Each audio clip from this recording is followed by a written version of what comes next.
Hello and welcome to Sports Update this evening. I'm Emmanuel Fashimi.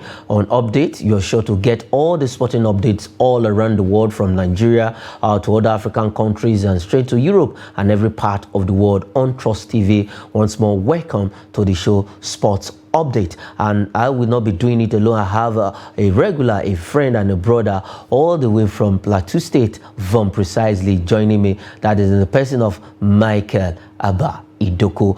Quickly before Michael Idoko will come on, let's go straight to the first story we have for you, where the Athletics Federation of Nigeria, AFN, has rescheduled the World Athletics Championship National Trials that was supposed to come up on that was bid for 6th and 9th July, but it has been moved forward from 5th to 7th July. That is when the national trials will now happen right there at Samuel Ogbemudia Stadium in Benin City. Michael Idoko, the AFN has deemed it fit to move these trials, the national trials for the World Athletics Championship in Budapest that will be coming up.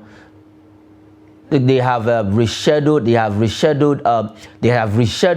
the national trials for this particular date, which is actually a good one. It helps the athletes who have already prepared themselves to maybe to get busy before that time, and it's just to put them in shape so that they can actually have a lot of time to rest. Let's not forget that the Budapest Championship, the Athletics Championship in Budapest, will be coming up in August. So what the AFN has actually done right now is to bring forward the date, so that the athletes can have enough time to rest, to have enough time to keep themselves in shape, going to training, do all they can to actually go and do well in that championship right there in Budapest. And for AFN, that information was rolled out yesterday evening, that the national trial has been moved forward from initially it was supposed to happen from 6th to 9th, but right now it has been moved forward from to 5th to 7th of July right there at the Samuel Ogbemudia Stadium, where we have a world-class facility in the city of Benin, Edo State. And I can tell you, if you go to Benin City and Delta State, they have one of the best. Facilities right now when it comes to maybe stadium facilities in Nigeria. You cannot take that away from the South state, Benin City, Delta State, Akwa Ibom. Let's not forget the stadium in Akwa Ibom, the Eket Township Stadium. So a lot of facilities right now in the country is in the South region of Nigeria. And we also have the Moshood Abiola National Stadium in Abuja, which is in the North Central. So we want to have more of these facilities. Let it not just be Benin alone. Let it not just be Delta State alone. Let it not just be FCT alone. Let also have it in places like Kano, Kaduna. We know the Ahmadu Bello Stadium in Kaduna has been revamped. It has been renovated, brought to a better standard. We also have this stadium in Lagos, the Onikan Stadium, the Mobolaji Johnson Arena. These are some of the facilities we should have. We should have it all around the 36 states, so that whenever we have championship or world trials, we can just pick any of the states and then go there. Okay, Michael Idoko is ready for us right about now. AFN has rescheduled the national trials for the World Athletics Championship. Is that a good decision, or is it a good move from the AFN? Yes, it's a good move from the FN. The saying goes, the earlier the better. I mean, if you look at the athletes, they are already in shape. They've been going through speed work in the last 3 months, and that's the reason why you have 3 Nigerians at the NCAA finals. I mean, in Favor Ashe, Gotin, Brume, and then of course Omuzurike, Akintola Alaba. 4 Nigerians in the finals of the NCAA, and all of them running under 10 seconds. My boys are already in shape and they are ready. So even if they bring it to 2nd July, I think they are ready. I just want to make sure that the coaches ensure that these athletes stay in shape. Fash, I see this team, I mean, going as far as winning a medal in the quartet, especially the 4x100 meters, because you can't have 4 athletes running under 10 seconds. All they need is just to establish a team chemistry. I tell you what, for the first time in almost 20 years since Athens Olympics, Nigeria may just get another medal in the 4x100 meters. I mean, we apart from the Commonwealth Games, at the World Championships or Olympics, we've not had a medal in a long time. And I see this formidable quartet as the best we've had. I mean, since the Ezinwa brothers era. Now, since the AC1 brothers era. Now, what if you look at it this time around, over the years, athletics has been one of our sports in Nigeria outside football. But for some time, we actually went back, we went sleeping, and like they used to say, the sleeping giant couldn't actually rise. But right now, we are back. We are back again. We are back again. We are doing strongly. We are doing very well. Like you mentioned, all our athletes, the likes of Favour Ashe, Favour Philip, Favour Ashe himself, Godson Brume, Alaba Akintola, Toby Amuson, a lot of them to mention just a few names. Now, what can the AFN do to get the better of these athletes, one? And then secondly, we also need, at least we need a backup. Now, we need a backup because once these guys fizzle out, where are we going to? Where do we go? What do we do? So how are we going to get a backup? What should the AFN do right now to actually make athletics another sport so that we yes, they need to, and then translate that to the world? Yes, first of all, the athletes are quite young. Most of them are still in their early 20s. I mean, unfortunately, Favour of Philly doesn't seem to be at her best right now. The same thing with Chukuma, but I believe the girls, within the next couple of weeks, they will be ready in shape for the final, for the Budapest showdown. I believe Favour of Philly has what it takes to make it all the way to the finals, even though we have athletes like Abby Steiner, I mean, Julian Alfred, for the United States team that are ready to battle her. But I believe Ophelia has what it takes to be in the finals. But I think the AFN needs to organize more meets in the country. I mean, we need to have more classics. We need to have more Grand Prix. All these tournaments reveal new athletes to us. Let's not rely wholly on these 4 athletes. What if they are decided to run for other countries? That means we will be running short of athletes by now. So we need to look inwards, train the athletes that are available that come for competitions outside the Nigerian track and field athletics championships. We need to organize more championships, at least 3 to 4 before the Nigerian athletics finals, so that we can discover more athletes to complement the ones that are making us proud, blazing the trail at the United States of America.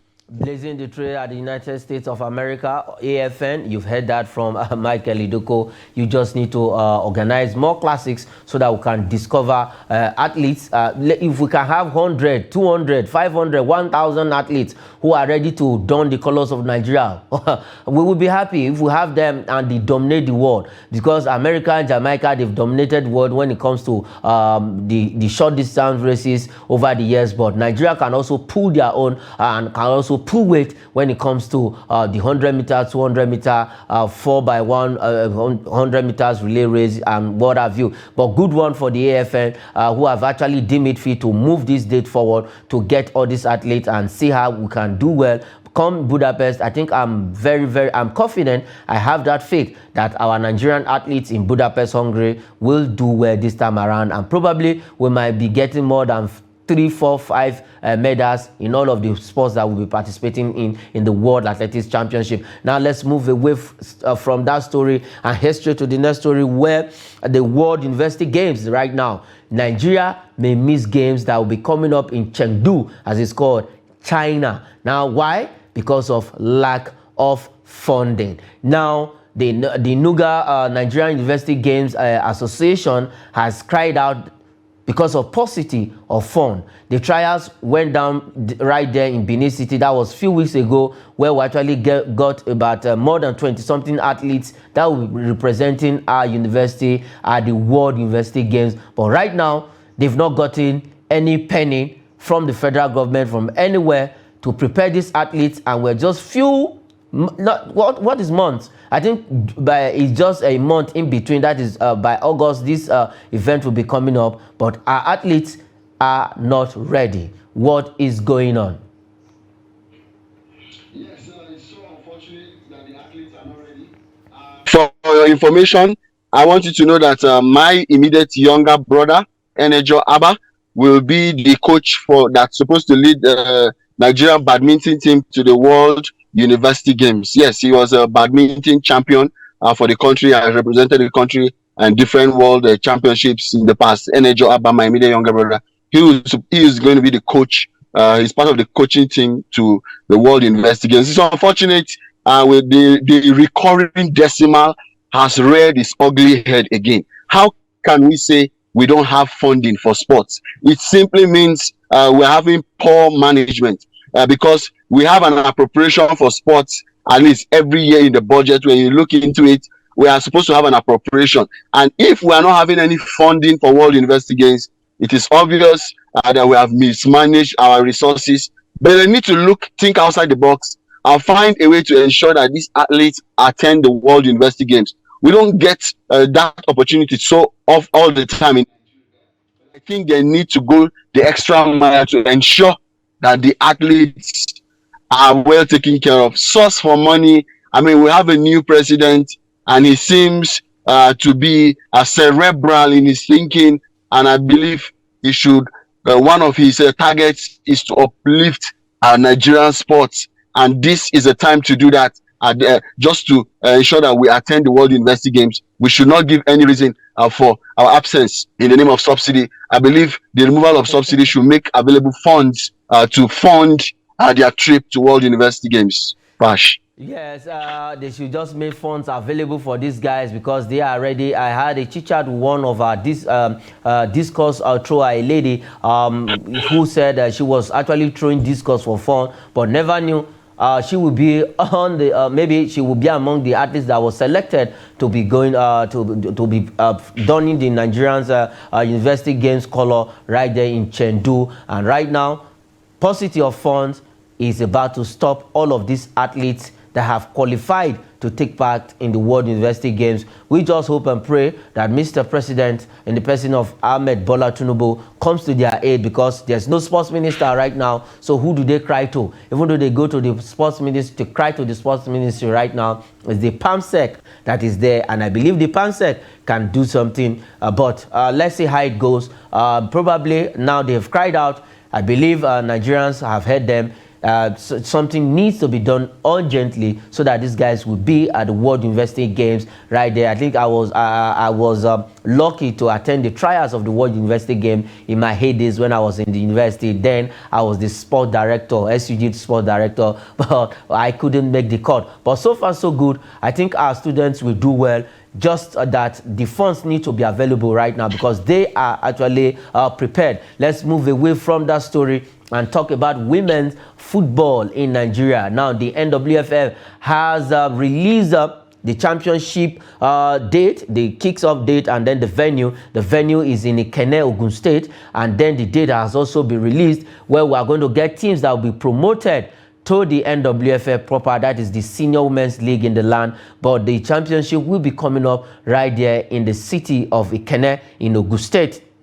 Now, I think that's the good news, but the truth is, our women has not actually gotten the attention. Our women's league has not actually gotten the kind of attention they are supposed to get from the sport ministry, the NFF, and every other loving sport Nigeria.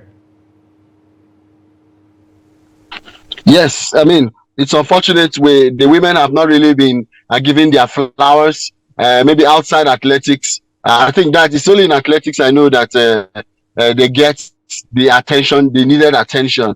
But sometimes when it comes to football, it's all about, it's like it's a man's world, it's a man's game. But I love the fact that the women, the organizers of the NWF league are really working assiduously to ensure that this comes to a proper culmination.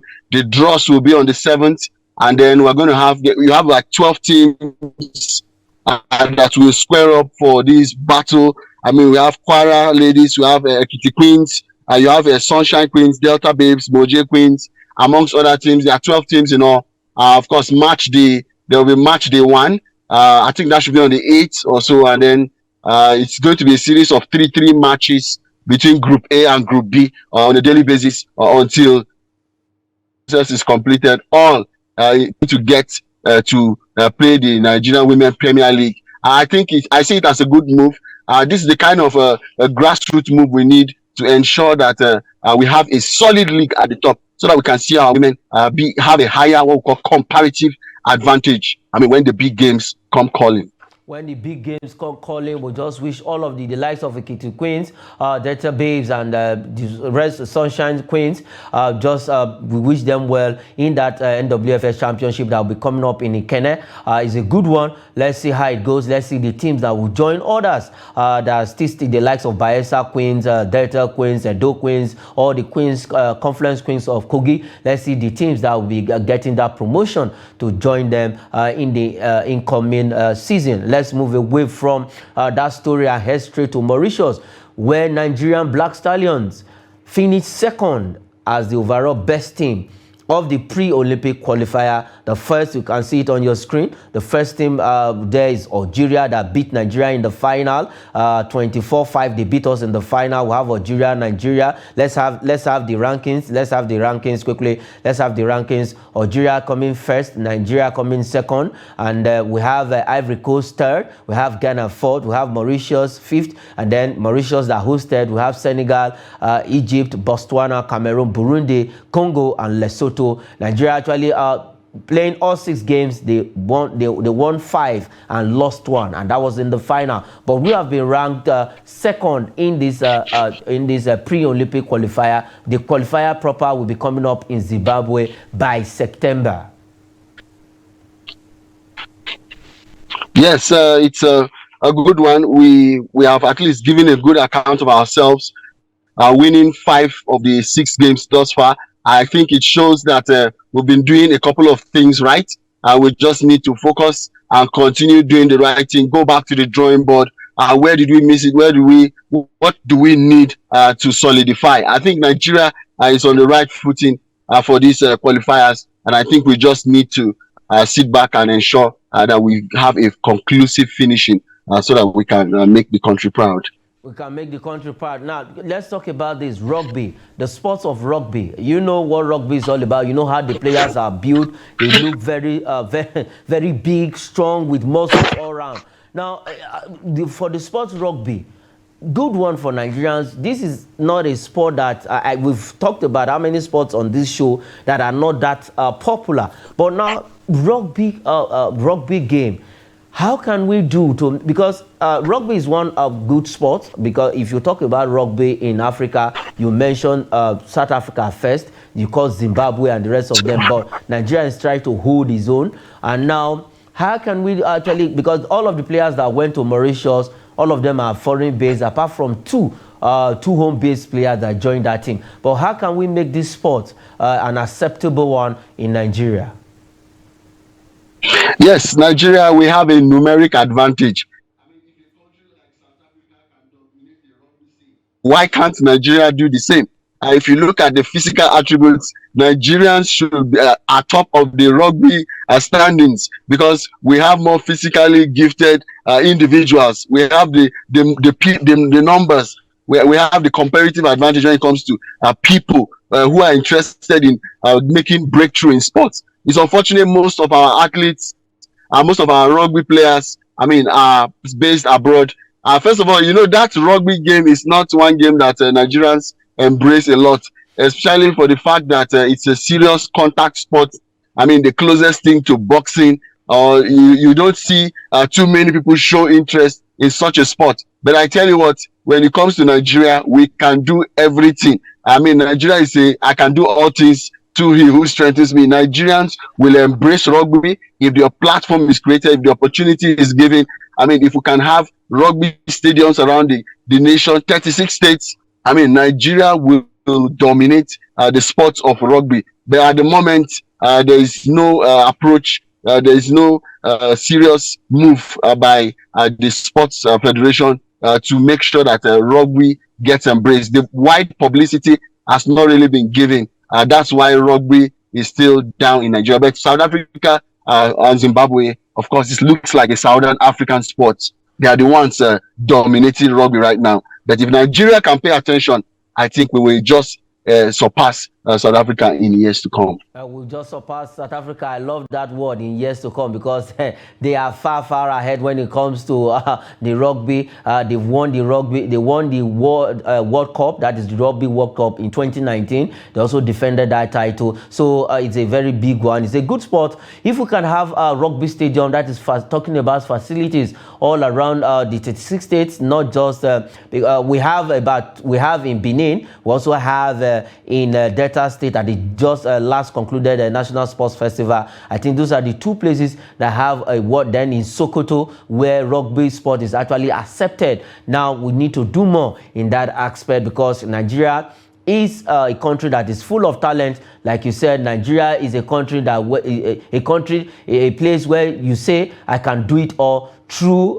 whatever that strength is you. Maybe the spirit of sportsmanship strengthens you, or the patriotism, or the green, white, green, the Nigerian flag, the horse, the the eagle that is on top of our coat of arms strengthened Nigeria. That's a good one. Congratulations to the Black Stallions of Nigeria, making number 2 as the best team in that tournament. We just hope and pray they get the Olympic ticket right there in Zimbabwe when the qualifier starts proper in September. Let's move away from that story and quickly talk about transfer stories in the Nigerian Premier League, where a player from Remo Stars, Dayo Ojo is his name, is trying to join Shooting Stars of Akure. He was a player that played under Gbenga Ogunbete. So right now he's also he's trying to push a move to Shooting Stars of Ibadan to join Gbenga Ogunbete. Nigerian players are also moving. We're having transfers in Europe. We're also having our own transfer. But for Dayo Ojo leaving Remo Stars, a team that will be playing in the continent, to join a team that will not be playing in the continent, is that a wise decision?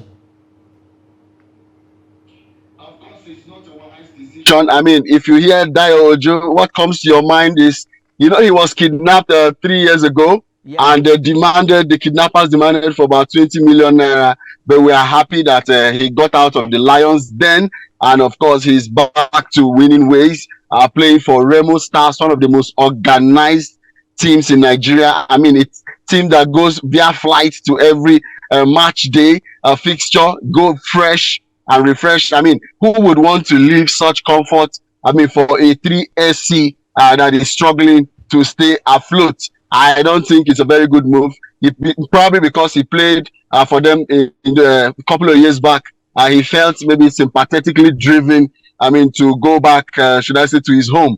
But professionally, I mean, career-wise, I don't see any reason why, I mean, that move should go through, because you are in Remo Stars, you have an opportunity to be in the continent. Your visibility coefficient is increased, I mean, in quantum leaps. So why would you want, I mean, to move back to 3SC?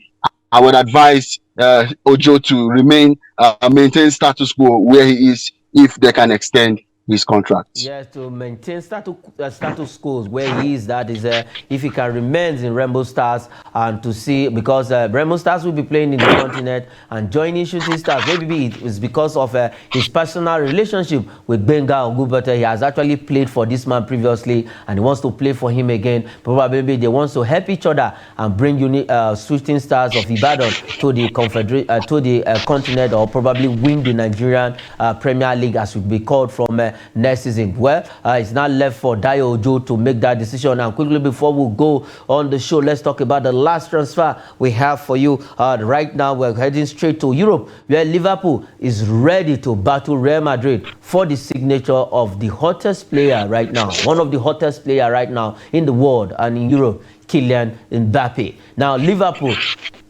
ready to battle Real Madrid. Now, is between Liverpool and Real Madrid, who has the money?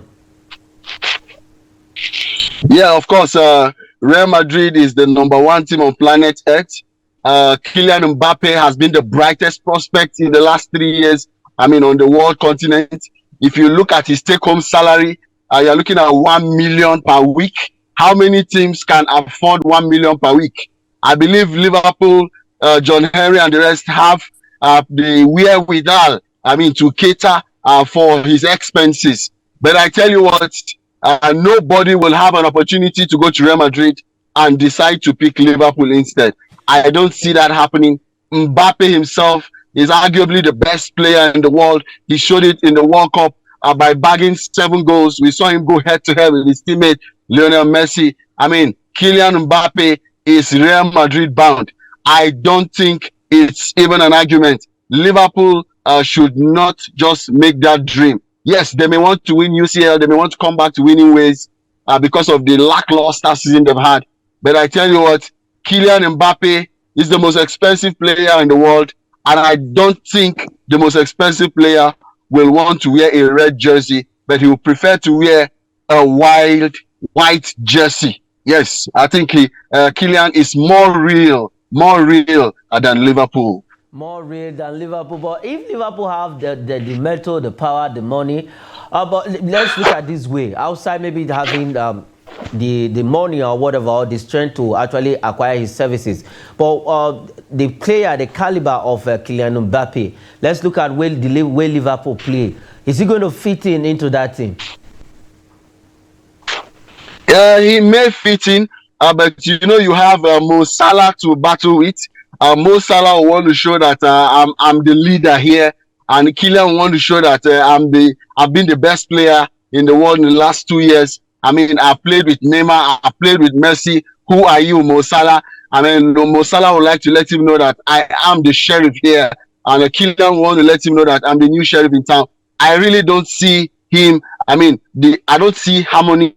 I don't see synergy if Kylian goes to Liverpool. But I think the Real Madrid strike force will be more receptive, knowing that this is a franchise player coming to transform the fortunes and bring back the Ronaldo days, or should I say the Karim Benzema days. I think Real Madrid, I just want to keep maintaining their la decima, la undecima, la this, like that. They've had a series of Champions League victories, but it seems like they just want to always have the best player in the world, just like they did with my best player, Cristiano Ronaldo, for many years. They want to just have the most expensive player in the world. It's a Real Madrid culture thing, and it's driven by winning. Yeah, this is a Real Madrid culture thing. They are called the Galacticos. Let's see if Kylian Mbappe will actually maybe sign for Real Madrid or sign for Liverpool. The decision is now left to him. Let's not forget that also Manchester United are also sniffy around that young man. Michael Idoko, thanks for your time on the show. Yes, it's always a pleasure. And I just hope that they'll get a world-class coach for the AFN athletes so that we can have competition come Budapest. So that we can have a competition come Budapest. And quickly before I say goodbye on the show, happy Salah, Baraka de Salah to all our Muslims faithful out there. From me, Emmanuel Fasheme, thanks for watching Sports is Life.